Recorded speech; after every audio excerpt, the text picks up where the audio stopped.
Hello students. स्वागत है आपका आपके अगले लेक्चर में जो हमारी सीरीज चल रही थी क्लास 10th की साइंस की जो पीवाईक्यू सीरीज है बोर्ड की। हमने इसमें क्या है कि पिछले 3 साल के 2023, 24 और 25 के बोर्ड के पीवाईक्यूज हम सॉल्व कर रहे हैं इसमें। और मार्क्स वाइज हमने पहले इंट्रोडक्शन वीडियो में बताया था कि पहले 1 नंबर के जो क्वेश्चन होंगे उनका अलग वीडियो होगा, फिर 2 नंबर वाले। तो 1 नंबर के जो भी क्वेश्चन आए थे पिछले 3 सालों में, लगभग 7-8 सवाल थे, वो पिछले लेक्चर में आप देख लें, जस्ट पिछले लेक्चर में। अब ये दूसरे दो दो क्वेश्चन, सॉरी 2 नंबर के जो क्वेश्चन हैं 2023, 24, 25, उसके बारे में हम डिस्कस करने जा रहे हैं। ठीक है, शुरू करते हैं। क्वेश्चन है 2023 में आया हुआ है, question number 1, why write balanced chemical equation for the reaction that occurs when. मतलब आपको बैलेंस केमिकल रिएक्शन जो होती है, केमिकल रिएक्शन, उसको बैलेंस फॉर्म में उसका इक्वेशन को लिखना है। ये बहुत कई बार पूछता है, मतलब ये बहुत इंपॉर्टेंट क्वेश्चन होता है इस चैप्टर से। तो हम देख लेते हैं पहले। अब उसके लिए जरूरी क्या है ना कि अब देखिए क्या है कि एक तो है कि आपको केवल इक्वेशन बना के दे देगा रिएक्शन का, उसमें बैलेंसिंग करनी होगी। तो आप उसमें सारे एलिमेंट्स को देख लेंगे, किसके कितने एटम्स हैं। लेफ्ट हैंड साइड जितने एटम हैं उतने ही राइट हैंड साइड होने चाहिए। ठीक है, लेकिन अब रिएक्टेंट और प्रोडक्ट जो है बराबर होने चाहिए, लेकिन अब क्या है कि इस तरह से दे दिया, वर्ड फॉर्म में दे दिया। वर्ड फॉर्म में अगर दिया है तो वर्ड फॉर्म को सॉल्व करने के लिए हमें सबसे पहले ये पता होना चाहिए कि भाई ये जो रिएक्शन दिया गया है इसके प्रोडक्ट क्या बनेंगे, है ना। तो ये कब आएगा, जब आप एनसीईआरटी को थॉरली पढ़ोगे लाइन बाय लाइन और उसके बारे में समझोगे। Blue coloured copper sulphate are heated. अच्छा, कॉपर सल्फेट ब्लू कलर्ड है। ब्लू कलर्ड कॉपर सल्फेट क्या होता है, CuSO4.5H2O। याद करिएगा, ये आपको याद करना पड़ेगा, एनसीईआरटी में है ये CuSO4.5H2O। ठीक है, ब्लू विटेरियोल के नाम से भी इसको जाना जाता है। तो आप क्या करेंगे, इसको हीट करेंगे। ये है ब्लू कलर। ठीक है, ब्लू कलर है ये। अब इसको क्या करते हैं आप, ये हीट करते हैं। हीट का साइन हम लोग ऐसे डेल्टा के फॉर्म में दिखाते हैं। हीट का साइन डेल्टा के फॉर्म में दिखाएंगे तो क्या होगा, जब ये आप, ये वाटर है, 5 molecules of water copper sulphate के साथ जुड़े हुए हैं, इसको हीट करने पे क्या होगा, ये CuSO4 अलग हो जाएगा, प्लस वाटर जो है ये अलग निकल जाता है। ठीक है, अब जरा ध्यान से देखिए कि वाटर जब अलग से निकल रहा है तो हमें ये देखना होगा कि दोनों तरफ क्या बैलेंस्ड है। Cu कॉपर, ठीक है, कॉपर सल्फेट सेम ही है, कॉपर सल्फेट ही सेम है। ये 5H2O जो है सिर्फ यहाँ पे 5 लिख दीजिए, है ना। ये 5H2O, ये 5H2O लेफ्ट भी है, 5H2O राइट, CuSO4 दोनों तरफ बराबर है। सिंपल है, ये रिएक्शन आपको याद होनी चाहिए। दूसरा क्या है, दूसरा क्या है, sodium hydrogen carbonate is heated during cooking. Sodium hydrogen carbonate, ठीक है। सोडियम हाइड्रोजन कार्बोनेट क्या होता है, नाम से ही पता चल रहा है, सोडियम होगा, हाइड्रोजन NaHCO3। ठीक है, NaHCO3 क्या बोलते हैं, sodium hydrogen carbonate. Six soda भी बोलते हैं इसको, खाने वाला। अब उसमें इसका, इसको क्या करते हैं हम, हीटेड, इसको भी हीट करते हैं। कुकिंग के टाइम जब आप कुक करेंगे, खाना पकाएंगे, तो उसमें क्या होगा, हीटिंग होगी। हीटिंग होने से क्या होता है कि ये हाइड्रोजन कार्बोनेट जो है, यहाँ पे देखिए ये कार्बोनेट, हाइड्रोजन कार्बोनेट ये ब्रेक करता है। ये हाइड्रोजन कार्बोनेट ब्रेक किस किस चीज में करेगा, कार्बन डाइऑक्साइड और H2O में। किसमें ब्रेक करेगा, CO2 में प्लस H2O। आप याद रखिएगा, हाइड्रोजन कार्बोनेट जब भी हीट किया जाता है तो किस चीज में ब्रेक करता है, CO2 और H2O में ब्रेक करेगा, दो पार्ट में। CO2 H2O ब्रेक करने के बाद बचेगा क्या, इसके पास सोडियम बचता है, सोडियम। ठीक है, सोडियम और सोडियम का साल्ट क्या बनाएगा, यहाँ से ये कार्बन है, CO2 निकलने के बाद क्या बचेगा, Na2CO3, sodium carbonate. Sodium bicarbonate क्या होगा ना, ये दो, एक्चुअली ऐसे होता ये है कि ये NaHCO3 के दो मॉलिक्यूल जो होते हैं वो एक दूसरे में कंबाइन होते हैं। ठीक, अब यहाँ से दो Na यहाँ से आ जाएंगे और एक CO2 बाहर निकलेगा, और हाइड्रोजन यहाँ से दो हाइड्रोजन और एक ऑक्सीजन लेके बाहर निकल जाएंगे। कुल मिला के ये समझिए कि दो हाइड्रोजन कार्बोनेट से ये रिएक्शन बनता है। लेकिन अब हमें क्या है कि अभी बैलेंसिंग करनी है, तो बैलेंसिंग करने के लिए हम क्या करेंगे कि यहाँ पे NaHCO3 से ही बैलेंस करते हैं। ठीक है, देखिए ध्यान से, यहाँ पे क्या है, एक NaHCO3 है, तो अब इसमें दो, यहाँ पे दो कर देते हैं, दो Na कर दिए, 2Na कंप्लीट। यहाँ पे 2 कार्बन है, कार्बन तो यहाँ पे एक कार्बन इसमें आ जाएगा, एक कार्बन इसमें आ जाएगा, तो 2 कार्बन तो मौजूद हैं और 6 ऑक्सीजन, 3 ऑक्सीजन यहाँ, एक 2 यहाँ, एक यहाँ, यहाँ भी 6 ऑक्सीजन हो गया, तो 2 हाइड्रोजन है तो 2 हाइड्रोजन यहाँ, यानी कि ये रिएक्शन पूर्ण रूप से बैलेंस है। ठीक है, आपको ऐसे बैलेंसिंग करनी है, आप नोट करिए इसे, अगले क्वेश्चन पे चलते हैं।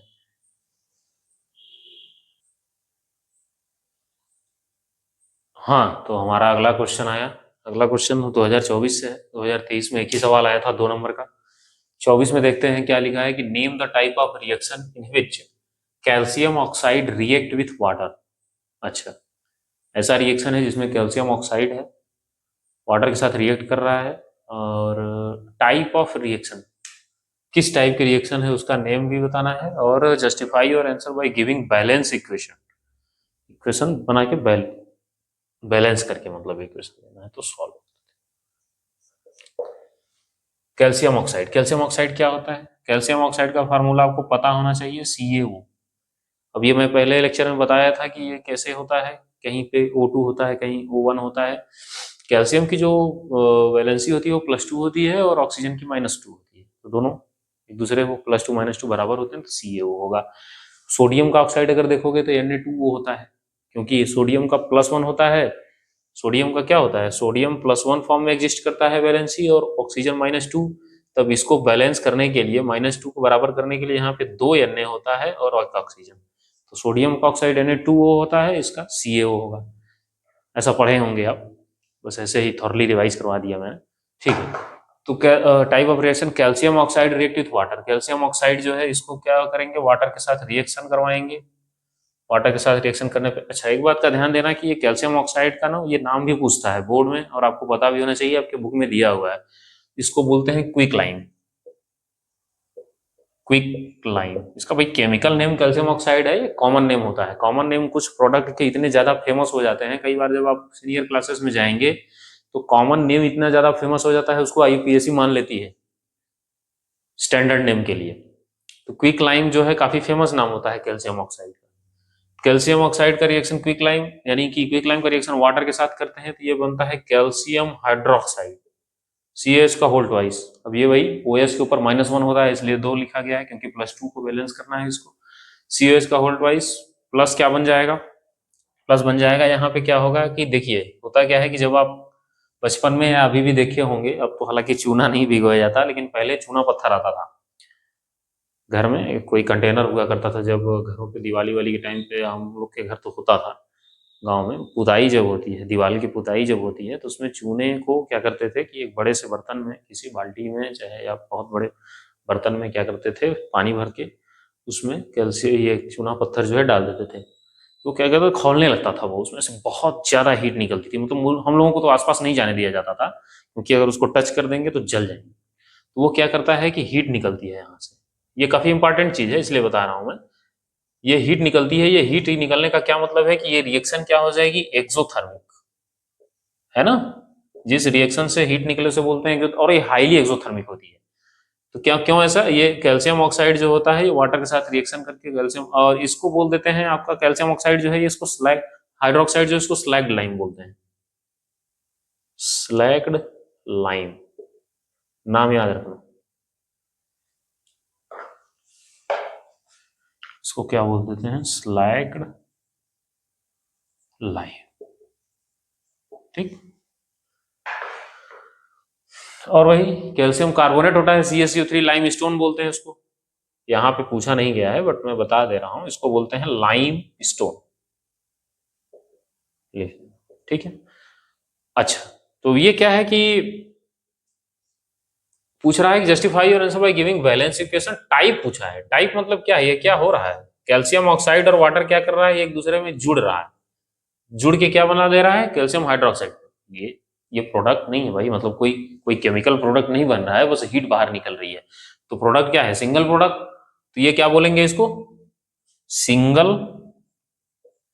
Product, single product type combination reaction. एक कॉम्बिनेशन रिएक्शन में भी क्या होता है ना, सिंगल प्रोडक्ट डबल प्रोडक्ट भी बन सकते हैं, लेकिन यहाँ पे एक ही प्रोडक्ट है, ये हीट दे के डबल प्रोडक्ट मत कर देना, क्योंकि हीट तो निकल जाएगी, ये बाहर उड़ जाएगी। प्रोडक्ट का मतलब केमिकल, कुछ केमिकल ऐसा बन के निकले, केमिकल है ये, एक ही बनता है, इसलिए इसको क्या बोलेंगे हम, किसी। अच्छा, बैलेंस, सॉरी मार्कर का वो टिप गिर गया, कोई बात नहीं। तो ये कैल्शियम जो है, कैल्शियम एक इस तरफ है, एक इस तरफ है। ऑक्सीजन देख लेते हैं, ऑक्सीजन 2 है इस तरफ, यहां भी 2 है, ब्रैकेट के बाहर 2 है। हाइड्रोजन भी यहाँ 2 है, यहाँ भी 2 है। तो यानी ये बैलेंस है, केमिकल रिएक्शन क्या है ऑलरेडी। ठीक है, आपको ये ध्यान रखना है, और ये नाम थोड़ा सा जरूर ध्यान रख लेना, भूल लेना। ठीक है, आप इसको नोट करिए, अगले क्वेश्चन पे चलते हैं।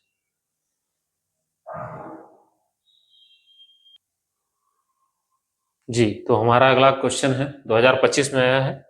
2025 में 2 मार्क्स का क्वेश्चन, एक मतलब ये 2023, 24 और 25 तीनों साल 2-2 नंबर का क्वेश्चन जो है एक एक ही आया है इस चैप्टर से। तो आप ध्यान से देखिए, तो हर साल एक क्वेश्चन, एक नंबर का क्वेश्चन आ रहा है, 2 या 3, 2 नंबर का क्वेश्चन भी आ रहा है 1, यानी 3 नंबर का सवाल इस चैप्टर से अभी तक कंफर्म है हर साल। ठीक है, आगे देखते हैं। कह रहा है कि a students perform the following experiment in his school lab. School lab में क्या कर रहा है, एक स्टूडेंट एक्सपेरिमेंट कर रहा है, उसमें क्या है, एक, ये सॉरी बन नहीं पाया अच्छे से लेकिन आप समझ जाइए कि ये जब आप फ्लास्क लेते हैं, लैब में फ्लास्क लेते हैं, उसमें क्या है, डाइल्यूट H2SO4 भरा गया है। डाइल्यूट H2SO4 भरने में उसके बाद क्या करना है आपको, छोटे छोटे जिंक पार्टिकल्स, मतलब आप ऐसे टीचर्स के प्रेजेंस में ही करें तो ज़्यादा अच्छा है, अपने से ना करें। जिंक पार्टिकल छोटे छोटे इसमें क्या है, फ्लास्क के अंदर डाल देंगे। तो कह रहा है कि list 2 observation to justify a chemical reaction, मतलब यहाँ केमिकल रिएक्शन होगी कि नहीं होगी, पहले तो ये देखो आप, अगर होगी भी तो क्या होगा कि इसमें कोई ऐसी ऑब्जर्वेशन कुछ दिखे, ऐसा कुछ ऐसा जो हम ऑब्जर्व करके बता दें कि हाँ रिएक्शन हो रही है। तो देखिए, सबसे पहली चीज होगी कि नहीं का जवाब कि होगी। क्यों? क्योंकि ये जो है ना डाइल्यूट H2SO4, अभी हम लोग शायद अब पढ़े होंगे या ना पढ़े होंगे ध्यान, लेकिन जो रिएक्टिविटी सीरीज हम पढ़ते हैं, रिएक्टिविटी सीरीज में क्या होता है कि जो पावरफुल रिड्यूसिंग या ऑक्सीडाइजिंग एजेंट होते हैं ना, वो अपने से कमजोर वाले को डिस्प्लेस कर देते हैं। समझ रहे हैं, मतलब जो रिएक्शन, भाई हर हर एलिमेंट की रिएक्शन करने की ताकत अलग अलग होती है। तो कुछ जो होते हैं स्ट्रांग एलिमेंट होते हैं, जो बहुत तेजी से रिएक्शन करते हैं, वो कमजोर वाले को क्या करते हैं, डिस्प्लेस कर देते हैं। समझ रहे हैं, जैसे जिसको बोलते थे डिस्प्लेसमेंट, डबल डिस्प्लेसमेंट रिएक्शन, है ना। तो जिंक क्या है, जिंक क्या करेगा, H2SO4 में से H2 को डिस्प्लेस कर देता है, यानी इसका मतलब कुछ रिएक्शन बनेगा यहाँ पे। तो क्या रिएक्शन बनेगा, जिंक का रिएक्शन होगा H2SO4, सॉरी, जिंक का reaction hydrogen sulphate H2SO4, H2SO4 के साथ रिएक्शन करने के बाद क्या बना लेगा ये, ZnSO4 प्लस जिंक और सल्फेट का क्या बनेगा, उसके बाद क्या बनता है, यहाँ पे निकलता है, जो ऑब्जर्वेशन में भी आपको लिखना है, यहाँ पे बनेगा हाइड्रोजन गैस। ये हाइड्रोजन गैस उड़ जाएगी, हाइड्रोजन गैस बहुत हल्की होती है, उड़ेगी भी। हालांकि रिएक्शन में तो कोई भी गैस अगर इवॉल्व हो रही है तो बाहर की तरफ निकलेगी। तो जिंक सल्फेट बनता है और H2SO4 बनता है। अच्छा, ये जो रिएक्शन होता है ना, एक तरीके से एक्सोथर्मिक रिएक्शन होता है। एक्सोथर्मिक रिएक्शन क्यों होगा, थोड़ा सा इस पे हम समझाएंगे आपको, कंसेप्ट क्या होता है कि जब मैंने अभी कहा कि ये H2SO4 क्या है, ये जिंक जो है इस H2SO4 में से H2 को हटा रहा है। इसका मतलब समझते हैं रिएक्शन होती क्यों है। दुनिया में की कोई भी जो रिएक्शन होती है वो होती है स्टेबिलिटी ज्यादा गेन करने के लिए। स्टेबिलिटी ज्यादा कब होती है, जब आपकी एनर्जी या आपके केमिकल्स की एनर्जी घटे। ध्यान से समझिए, स्टेबिलिटी ज्यादा होने का मतलब होता है एनर्जी का लो होना। H2SO4 से ज्यादा स्टेबल जिंक ZnSO4 है, ऑब्वियस सी बात है ना, तभी तो रिएक्शन हुआ। कम स्टेबल में कोई न्यूक्लियर रिएक्शन थोड़ी है कि लो स्टेबल में हो जाएगा, वो अपने से रिएक्शन हो रही है। इसका मतलब है कि H2SO4 से ज्यादा स्टेबल ZnSO4 है। ज्यादा स्टेबल होने का मतलब क्या है कि इसकी एनर्जी कम होगी। अगर इसकी एनर्जी, ज्यादा एनर्जी से कम एनर्जी पे आप जब जाते हो तो हीट क्या होती है, रिलीज। तो ये एक्सोथर्मिक रिएक्शन है। पहली चीज, एक्सोथर्मिक होने से क्या होगा कि आप देखेंगे, छू के ही पता चल जाएगा कि टेम्परेचर बढ़ रहा है, यहाँ छूने की जरूरत नहीं है, नीचे छू के पता चल जाएगा टेम्परेचर बढ़ रहा है। तो पहला ऑब्जर्वेशन हो जाएगा एक्सोथर्मिक रिएक्शन। दूसरा ऑब्जर्वेशन क्या हो जाएगा, ये बबल, ये बबल बनाएगा, इसी को इफरवेसेंस बोलते हैं। सॉरी ये थोड़ा सा गलत लिख दिया मैंने, ये बबल या और evolution of H2S, evolution of gas आप लिखो, क्योंकि वहां पे तो देख के थोड़ी बता दोगे कि H2 गैस है कि कौन सी गैस है। तो गैस का इवोल्यूशन होगा और टेम्परेचर इसका बढ़ेगा, ठीक है। और उसमें कौन सी गैस होगी, H2 गैस होगी। टेम्परेचर क्यों बढ़ेगा मैंने बता दिया, क्योंकि स्टेबिलिटी बढ़ रही है और उसका जो एनर्जी की वैल्यू है वो घट रही है, ठीक है। तो ये 3 सवाल ही थे।